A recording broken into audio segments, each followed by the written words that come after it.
Bendito seja Deus. Abra sua Bíblia comigo no livro de Apocalipse. Livro de Apocalipse, capítulo 1. A partir do versículo 9. Até o versículo 19.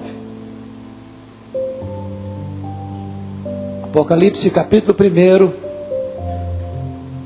Verso 9 a 19. Eu, João, irmão vosso e companheiro na tribulação, no reino e na perseverança, em Jesus achei-me na ilha Patmos por causa da palavra de Deus e do testemunho de Jesus. Achei-me em espírito no dia do Senhor, e ouvi por detrás de mim grande voz como de trombeta, dizendo: o que vês escreve em livro e manda às 7 igrejas: Éfeso, Esmirna, Pérgamo, Tiatira, Sardes, Filadélfia e Laodiceia. Voltei-me para ver quem falava comigo, e voltado vi 7 candeeiros de ouro. E no meio dos candeeiros um semelhante a filho de homem, com vestes talares, e cingido à altura do peito com uma cinta de ouro. A sua cabeça e cabelos eram brancos como a alva lã, como neve. Os olhos como chama de fogo. Os pés semelhantes ao bronze polido, como que refinado numa fornalha. A voz como voz de muitas águas. Tinha na mão direita 7 estrelas, e da boca saía-lhe uma afiada espada de 2 gumes. O seu rosto brilhava como o sol na sua força. Quando o vi, caí a seus pés como morto. Porém ele pôs sobre mim a mão direita, dizendo: não temas, eu sou o primeiro e o último, e aquele que vive. Estive morto, mas eis que estou vivo pelos séculos dos séculos, e tenho as chaves da morte e do inferno. Escreve, pois, as coisas que viste, e as que são, e as que hão de acontecer depois destas. Amém.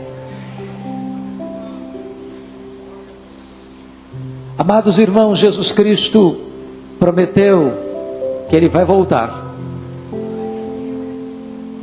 E a segunda vinda de Cristo é a nossa grande esperança, a nossa viva esperança. Nós sabemos que o melhor está pela frente. Nós sabemos em quem cremos e sabemos o que nos espera. Nós não caminhamos para o entardecer da história. Nós não caminhamos para um fim trágico.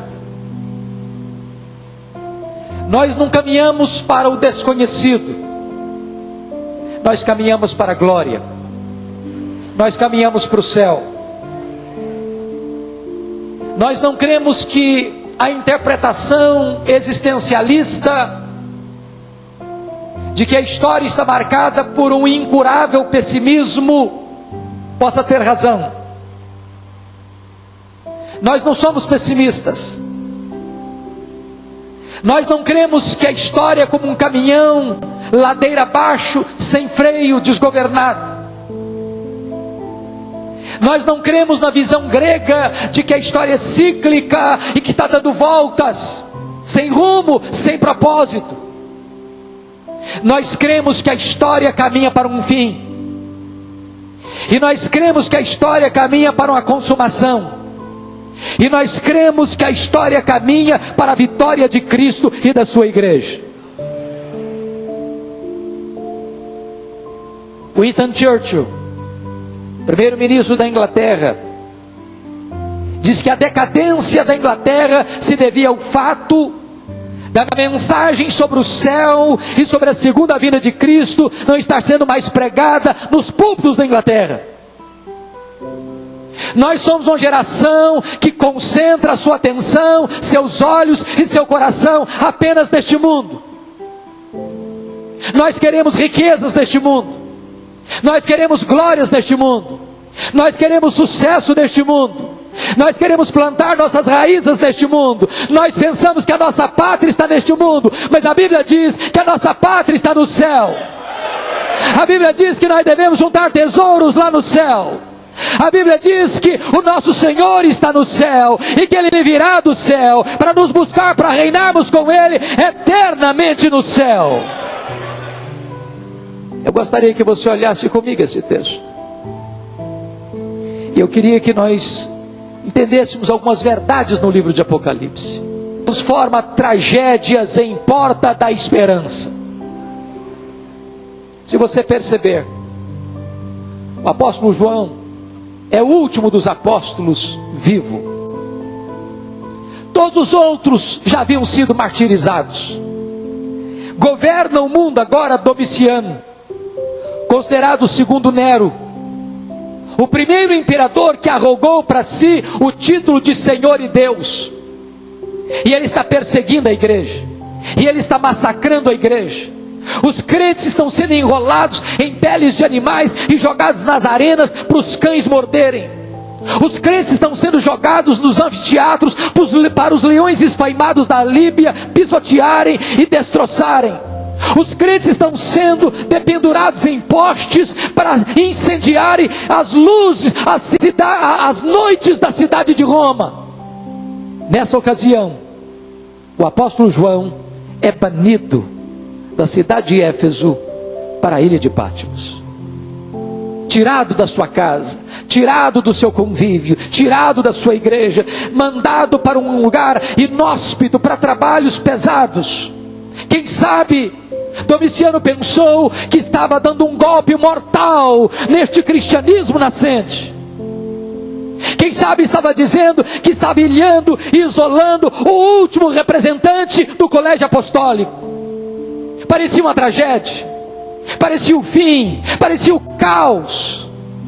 Mas de repente, diz a Bíblia, que o Senhor Jesus aparece para João na ilha de Patmos. E ele escuta atrás dele uma voz como de trombeta. E quando ele se volta para ver quem falava com ele, ele não vê aquele que falava com ele, ele vê 7 candeeiros de ouro, que são as 7 igrejas, e no meio das igrejas, um semelhante a Filho do Homem. E a primeira verdade que nós vamos encontrar aqui, é que Jesus se revela ao mundo através da igreja.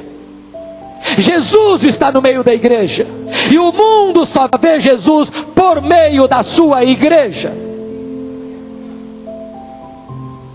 E diz a Bíblia, e quando parecia que tudo estava perdido, e todas as portas da terra estavam trancadas para o apóstolo João, Deus abre para ele uma porta no céu, e diz: sobe para aqui, e eu te mostrarei as coisas que devem acontecer. Quando os homens cerram as portas para você na terra, Deus abre para você uma porta no céu.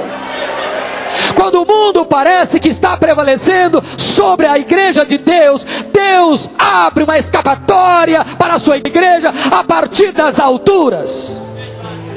E aquele que está sentado no trono diz: eu te mostrarei, não as coisas que talvez aconteçam, não as coisas que podem acontecer, mas as coisas que devem acontecer.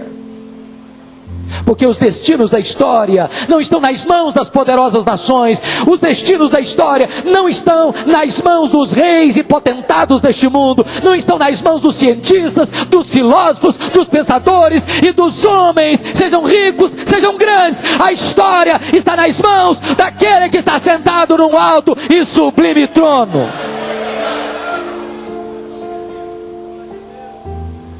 Segunda verdade que esse texto nos informa, queridos, para encher o nosso peito de esperança até a volta do Senhor Jesus, é que nós devemos ter uma visão do Cristo da glória no meio da sua igreja. Versículo de número 12 e 13. Voltei-me para ver quem falava comigo, e voltado vi 7 candeeiros de ouro, e no meio dos candeeiros um semelhante a Filho de Homem. Que coisa preciosa é saber que Jesus está aqui. Este não é apenas um encontro religioso, este não é apenas um encontro social. O que faz diferença neste encontro nem é mesmo a beleza deste coral e desta orquestra. O que faz deste encontro algo extraordinário é que o Rei da Glória está aqui nesta noite. Ele está presente. E quem é que está presente? Diz a Bíblia que o apóstolo João, que tinha tanta intimidade com Jesus, a ponto de reclinar a sua cabeça em seu peito, quando o vê na sua glória, diz a Bíblia que cai como morto aos seus pés. Agora o Senhor Jesus tem os cabelos brancos como a neve. Agora o Senhor Jesus tem olhos como chama de fogo. Agora o Senhor Jesus tem as mãos tão poderosas a ponto de sustentar a sua igreja. Agora o Senhor Jesus tem os pés como de bronze polido. Agora o Senhor Jesus tem uma voz como voz de muitas águas. Agora o Senhor Jesus está revestido de glória, de majestade e de poder.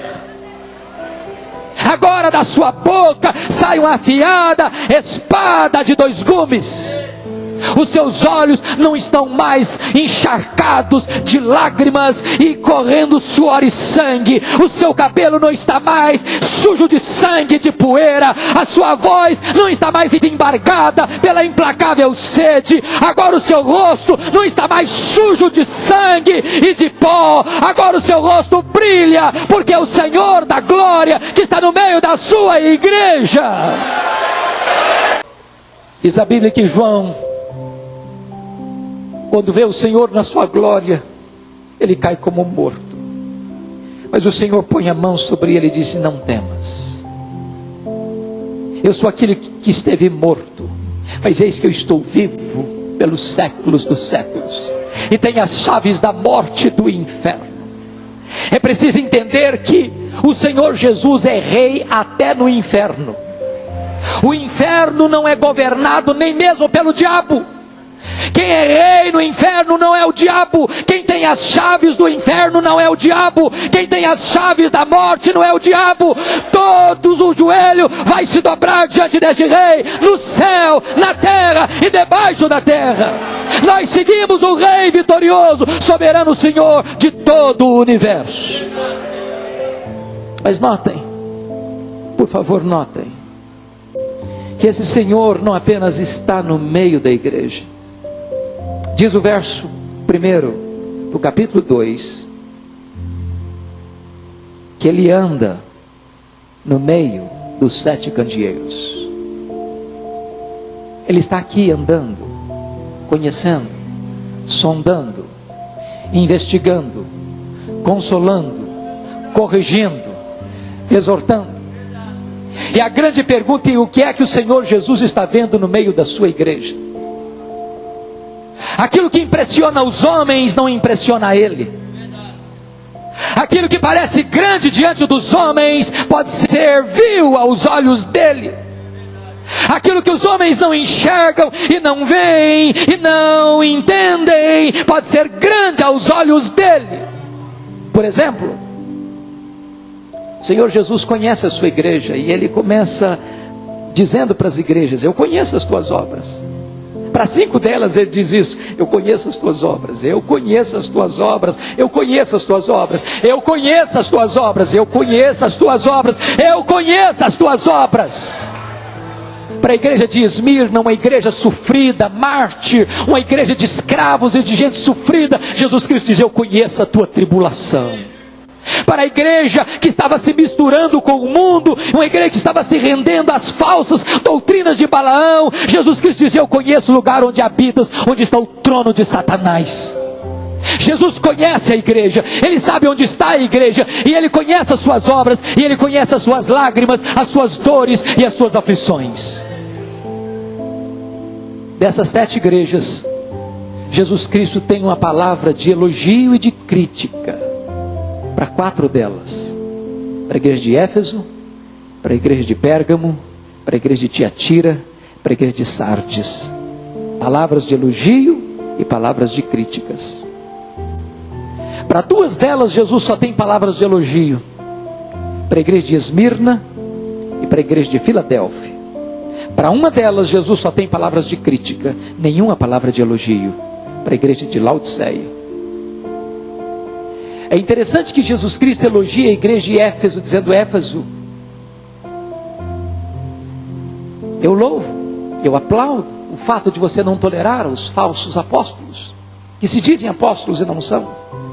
De você não aceitar as falsas doutrinas.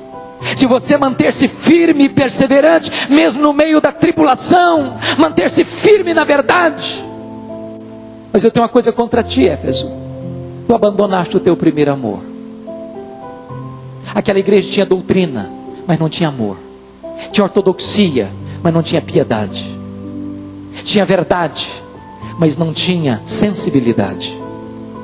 Por outro lado, Jesus olha para a igreja de Tiatira e diz: Tiatira, as tuas obras hoje são maiores do que a outrora. O teu amor hoje é maior do que o teu amor quando tu começaste a tua caminhada cristã. Mas eu tenho uma coisa contra ti: tu toleras no teu meio a falsa profetisa Jezabel, que está ensinando o meu povo a se prostituir. Aquela igreja tinha amor, mas não tinha doutrina. Aquela igreja tinha obras, mas não tinha fidelidade na palavra. Eu quero lhes dizer, amados, que uma igreja, para honrar a Jesus, ela tem que ter doutrina e tem que ter vida.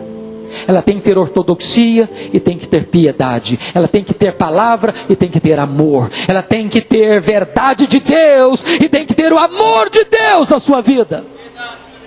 Nós não podemos negociar a verdade. Nós não podemos negociar os absolutos de Deus. Nós não podemos nos capitular às muitas novidades e heresias do mercado da fé. Nós temos que nos manter firmes na palavra de Deus.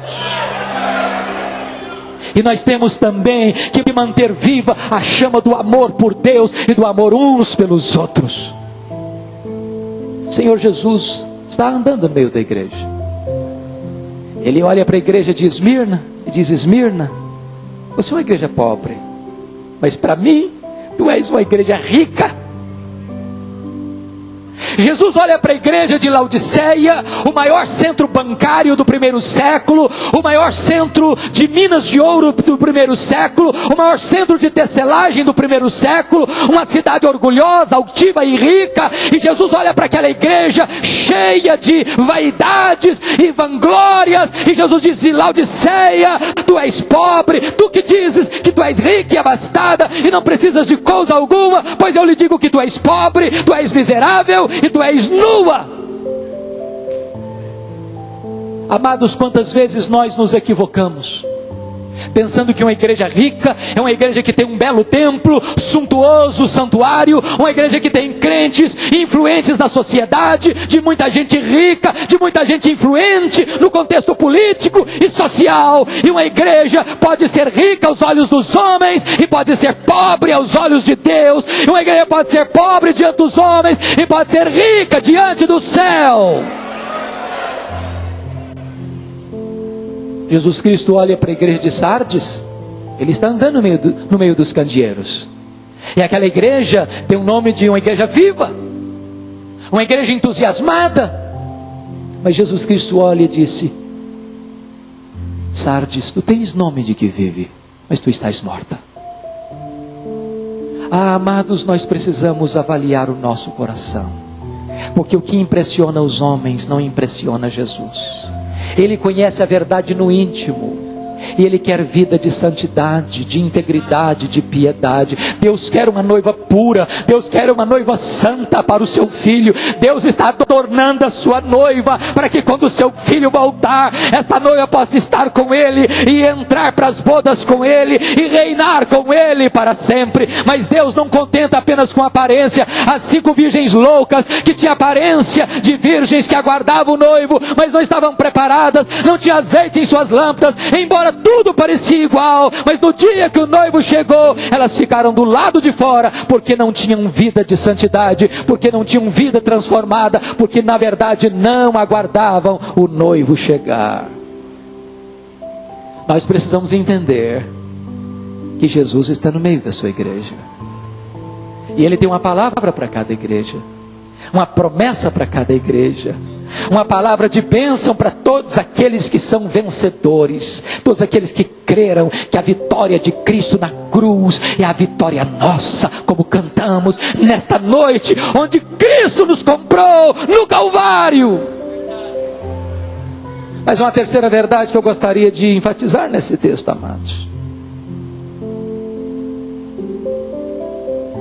para nós termos esperança desta gloriosa volta de Jesus, nós precisamos ter uma visão que Deus está no seu trono. Capítulo 4 de Apocalipse, diz a Bíblia que quando João vê a porta do céu aberta, e aquele que estava lá nas alturas diz: sobe para aqui e te mostrarei as coisas que devem acontecer. E quando ele chega e olha, ele vê um trono, e alguém é sentado no trono, e ele não tem coragem de descrever a pessoa que está sentada no trono, a não ser comparar esta pessoa com pedras preciosas. E ele via ao redor do trono 24 tronos, e assentado nos 24 tronos, os 24 anciãos, símbolo da igreja, dos 12 patriarcas do Antigo Testamento e dos 12 apóstolos do Novo Testamento, a igreja da antiga dispensação e a igreja da nova dispensação. E ele via ao redor do trono um arco-íris, e do arco-íris saem vozes, relâmpagos, trovões. Esta é a primeira verdade que nós temos que entender: é que o nosso Deus reina, é que o nosso Deus está no trono, que a história não está sem rumo, que a sua vida não está sem rumo, que a sua família não está sem rumo, que o nosso país não está sem rumo, que os homens podem pensar que estamos ao léu, mas aquele que está sentado no trono governa, ele reina, ele tem as chaves da morte e do inferno nas mãos, ele tem as rédeas da história nas mãos, ele tem a sua vida nas suas onipotentes mãos, ele é quem vai mostrar as coisas que devem acontecer. E notem vocês que o trono de Deus é um trono de misericórdia, porque é um fenômeno aí muito interessante. O arco-íris só aparece depois da tempestade, mas aqui no trono o arco-íris aparece antes da tempestade, porque em Deus a misericórdia precede o juízo. Antes de Deus julgar o homem, Deus dá ao homem a oportunidade de se arrepender e de crer. Eu quero dizer para você que esta noite é um tempo de misericórdia, é um tempo de você se reconciliar com Deus, é um tempo de você se voltar para Deus, é um tempo de você buscar a face de Deus, é um tempo de você abandonar os seus pecados, é um tempo de você entender que não há vida longe da presença de Deus, e que só na presença dEle tem plenitude de alegria. Então olhe para aquele que está no trono, entenda que Deus é soberano, entenda que Deus governa, entenda que Deus reina, e volte-se para Ele, e curve-se diante dEle, e o adore como Deus da sua vida. Mas é uma quarta verdade que eu gostaria de destacar. E a quarta verdade que deve encher o nosso peito de esperança até a volta de Jesus é sabermos que o Cordeiro de Deus está com o livro da história nas suas mãos. Entramos no capítulo 5. E diz a Bíblia que a partir do capítulo 5, ele viu na mão direita daquele que estava sentado no trono um livro escrito por dentro e por fora, de todo selado com 7 selos.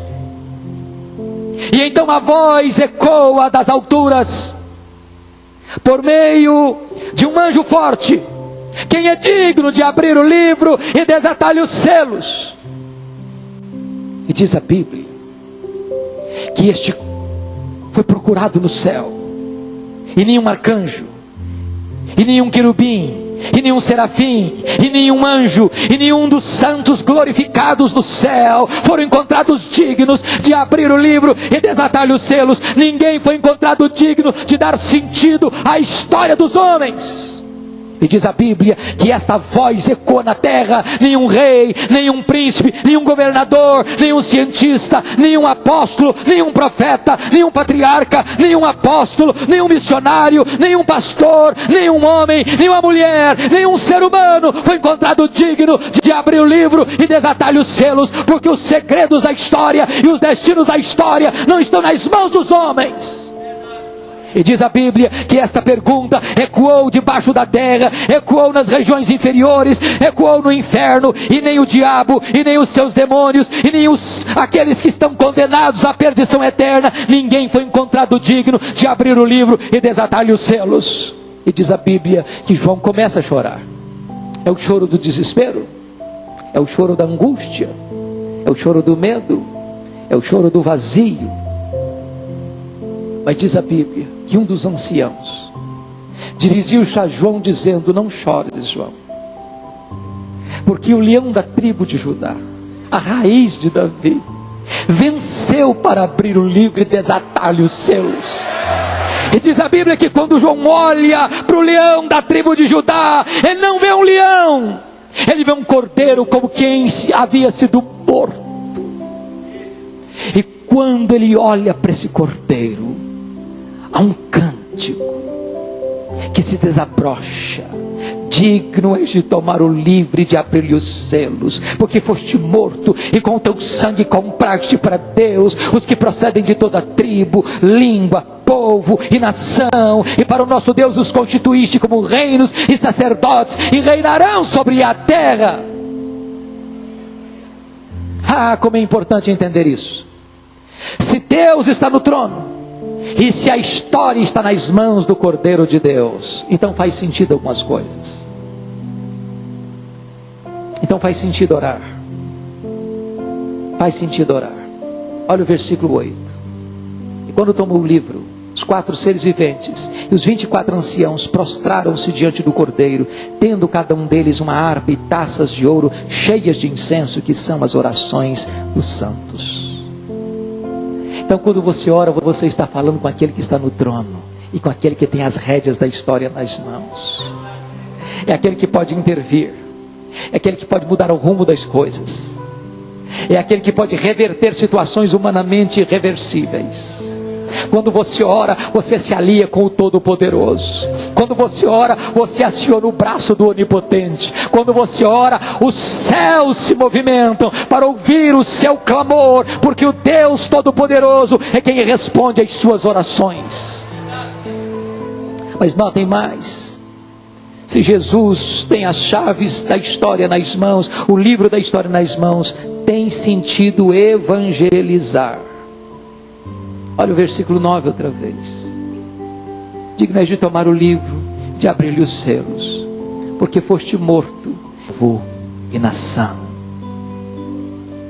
Saiba de uma coisa: Deus quer salvar gente em todas as nações, em todas as tribos, em todas as etnias, entre todos os povos. Não há sequer um povo, por mais remoto, por mais escondido, por mais pequeno, que o amor de Deus não alcance, que o Cordeiro não tenha propósito de salvar. Porque quando verteu o seu sangue na cruz, verteu o seu sangue na cruz para comprar os que procedem de toda povo, tribo, língua, povo e nação. Louvado seja Deus. Então faz sentido evangelizar, então faz sentido fazer missões, então faz sentido enviar missionários para todos os cantos da terra.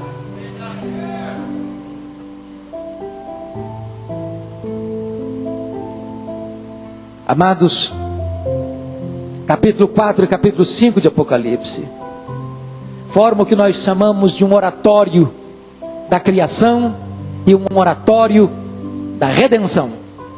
Capítulo 4 é o oratório da criação, e o capítulo 5 é o oratório da redenção. E eu anseio muito ver, querido maestro, alguém um dia compor um musical sobre este oratório da criação e sobre este oratório da redenção. Eu queria que vocês olhassem para esse texto, para nós vermos como é que está acontecendo este musical. Pense comigo em você estar sendo convidado nesta noite para este musical celestial. Arma-se o coral, compõe-se a orquestra, e você está assistindo este grande espetáculo. E notem que um oratório é uma peça musical acompanhada de orquestra. E agora esse musical é aberto com o quarteto celestial, no capítulo 4, versículo 8.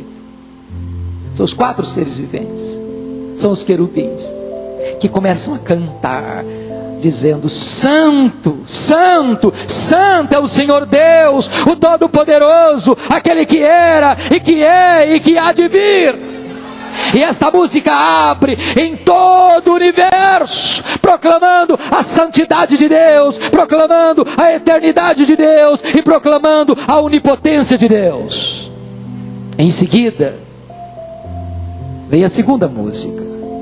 E essa segunda música não é apenas dos querubins, mas essa segunda música agora, diz a Bíblia, que é dos 24 anciãos, é da igreja. Agora é a igreja glorificada. Agora são todos aqueles que foram lavados e remidos no sangue do Cordeiro. Estão proclamando no versículo 11: Tu és digno, Senhor e Deus nosso, de receber a glória e a honra e o poder, porque todas as coisas tu criaste, sim, por causa da tua vontade vieram a existir e foram criadas. Após essa segunda música, proclamando a criação, diz a Bíblia que veio um solo. Um solo. No capítulo 5, versículo 2. E esse solo é de um anjo forte, que grita numa pergunta: quem é digno de abrir o livro e desatar-lhe os selos? Esta música percorre no céu e na terra e no inferno. E vem o responso desta música, na quarta música, na voz de um ancião, quando diz o seguinte: não chores, porque o leão de Judá, a raiz de Davi, venceu para abrir o livro e desatar os seus 7 selos. E em seguida diz a Bíblia que vem então a quinta música. E esta quinta música agora é composta dos serafins e de toda a igreja que está na glória. No capítulo 5, versículo 9, quando entoavam um novo cântico dizendo: Tu és digno de tomar o livro e de abrir-lhe os selos, porque foste morto e com teu sangue compraste para Deus os que procedem de toda tribo e língua e povo e nação, e para o nosso Deus os constituíste reino e sacerdotes, e reinarão sobre a terra. E esta musical celestial está caminhando para sua apoteose, para o seu ponto mais alto, porque agora não é mais apenas a igreja, agora não é mais apenas os serafins, mas agora é a igreja glorificada. São todos os anjos do céu, são todos os querubins dos céus, que vão estar proclamando no versículo 12: digno é o Cordeiro que foi morto de receber o poder e a riqueza e a sabedoria e a força e a honra e a glória e o louvor. E esse musical celestial agora é composto, diz a Bíblia, de todo ser que há no céu, que há na terra, que há no mar, que há em todo o universo. E o cosmos inteiro se une nesta música para glorificar ao Senhor. No versículo 13, quando diz: aquele que está sentado no trono e ao Cordeiro seja o louvor e a honra e a glória e o domínio pelos séculos dos séculos.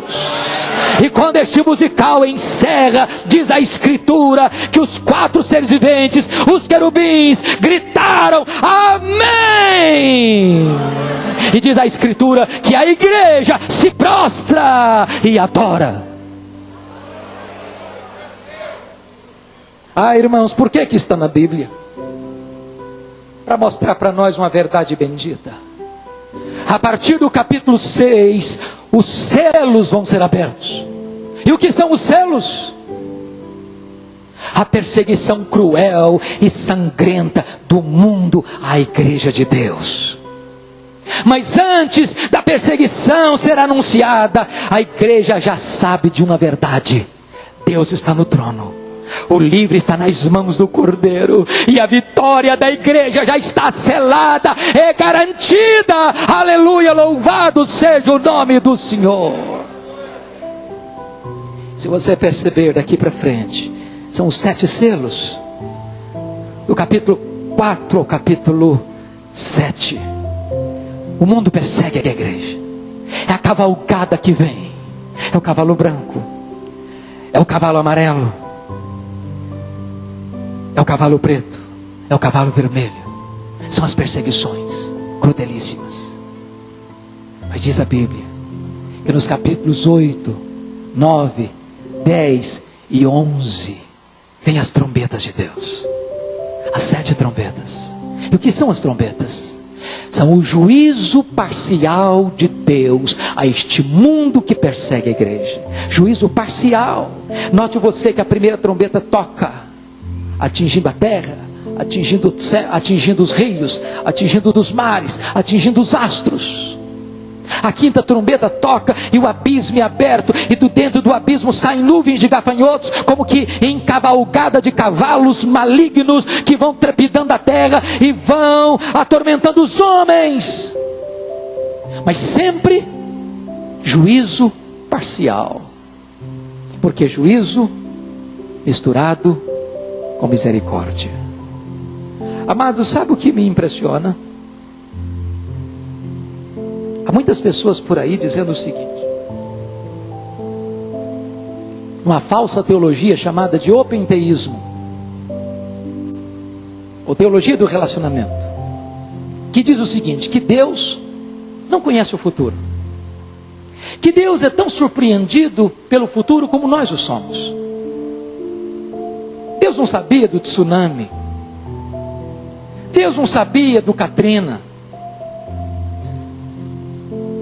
Quando uma criança morre debaixo das rodas de um caminhão, Deus chora igual a mãe, porque Deus não sabia que aquela criança ia passar por aquele acidente. É um Deus pequeno, é um Deus miúdo, é um Deus limitado. A Bíblia diz que o nosso Deus conhece o passado no presente. Deus está no passado, Deus está no presente, Deus está no futuro. Deus sabe todas as coisas antes delas acontecerem. Deus nunca é pego de surpresa. Me perdoem da expressão, Deus nunca é pego de calça curta. Deus está no trono, Ele reina, Ele governa. E muita coisa que nós atribuímos ao acaso, ou a catástrofes puramente naturais, não passam de trombeta de Deus chamando o mundo ao arrependimento. São as trombetas que tocam nos rios, nos mares, na terra, nos astros. É Deus trombeteando aos ouvidos da história e chamando os homens para se voltarem para Ele. Quando chegamos no capítulo 12, 13 e 14, você vai ver que os inimigos de Deus se levantam. Levanta-se o dragão, levanta-se o anticristo, levanta-se um falso profeta, levanta-se a grande Babilônia e persegue a igreja. Mas sabe o que acontece? Diz a Bíblia que o anticristo vai ser adorado por todos, em todas as tribos, em todas as nações. Mas a Bíblia diz que o anticristo não será adorado sequer por um daqueles que foi selado por Deus. Aleluia! Porque todos aqueles que foram selados por Deus jamais se dobrarão diante do dragão ou do anticristo. A Bíblia diz que nós vamos vencer o dragão e o anticristo pela palavra do testemunho e pelo sangue do Cordeiro. Nós vamos preferir a morte, se preciso for, a nos apostatar da fé. Agora diz a Bíblia no capítulo 15 e 16 de Apocalipse, que chegou a época das 7 taças da ira de Deus. E agora não é mais juízo misturado com misericórdia. Agora o juízo vem pleno, completo e total. Agora não tem mais chance, agora não tem mais arrependimento, agora não tem como mais voltar para Deus. Agora a porta foi fechada, agora chegou o grande dia do juízo. E em seguida, capítulo 17, 18 e 19, você vai perceber que esses inimigos de Deus, que foram levantados para perseguir a igreja, estão caindo em ordem inversa. Cai a grande Babilônia, cai o falso profeta, cai o anticristo, e eles são lançados no lago do fogo, que arde sempre e sempre e sempre. Diz Apocalipse capítulo 20, versículo 10, que o dragão, Satanás, também foi lançado no lago do fogo. Diz a Bíblia que a morte, o último inimigo a ser vencido, também foi lançado no lago do fogo. E diz a Bíblia em Apocalipse 20, versículo 15, que todo aquele que não foi encontrado no livro da vida, todo aquele que não foi lavado no sangue do Cordeiro, também foi lançado no lago do fogo. E agora, diz a Bíblia, vi novo céu e nova terra, porque o primeiro céu e a primeira terra passaram e o mar já não existe.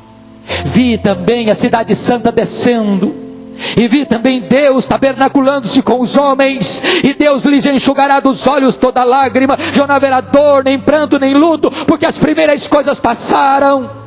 E diz a Bíblia que nós agora seremos chamados povo de Deus, e nós seremos chamados de filhos de Deus, e Deus será o nosso Pai, e nós seremos seus filhos, Ele será o nosso Deus, e nós seremos o seu povo. E agora diz a Bíblia que João é chamado para olhar, não mais a grande meretriz que está perecendo, mas no capítulo 21, versículo 9, diz a Bíblia que João é chamado para ver a noiva do Cordeiro, a cidade santa. E quando ele olha, ele vê a glória de Deus estampada nesta igreja, ele vê a glória de Deus estampada nesta noiva, ele vê a glória de Deus estampada nesta nova Jerusalém. E ele diz que esta cidade é a cidade que tem o fundamento dos apóstolos. Ele diz que esta cidade é uma cidade que tem porta para o norte, para o sul, para o leste e para o oeste. De onde vier tem porta aberta, não importa ser rico, não importa ser pobre, não importa ser ignorante, não importa ser doutor, não importa ser ateu, não importa ser religioso. A porta do reino de Deus está aberta para você. Mas diz a Bíblia que essa cidade, que é aberta para todos, não é aberta para tudo, porque nada contaminado vai entrar na cidade santa. Esta cidade, diz a Bíblia, não precisa mais de santuário, porque o Senhor é o seu santuário. Essa cidade não precisa mais da luz do sol, nem da luz da lua, porque o Cordeiro é a sua lâmpada. E diz a Bíblia que nessa cidade não tem nada de escondido, não tem nada de sujo, porque a praça da cidade é de ouro límpido e como cristal. Louvado seja o Senhor. É para essa cidade santa, é para este céu de glória que nós estamos indo, povo de Deus. Que o reino está apenas aqui, que a riqueza está apenas aqui, e que nós devemos construir castelos de areia aqui. A nossa pátria está no céu, a nossa coroa está no céu, a nossa herança está no céu, o nosso Senhor está no céu, e é para o céu que a igreja há de ir. Que Deus nos ajude, irmãos. Que Deus enche o nosso peito de doçura, a nossa alma de esperança, e que nós possamos, como o apóstolo Paulo, amar a vinda do Senhor Jesus, dizendo: Maranata, ora vem, Senhor Jesus. Que Deus nos abençoe.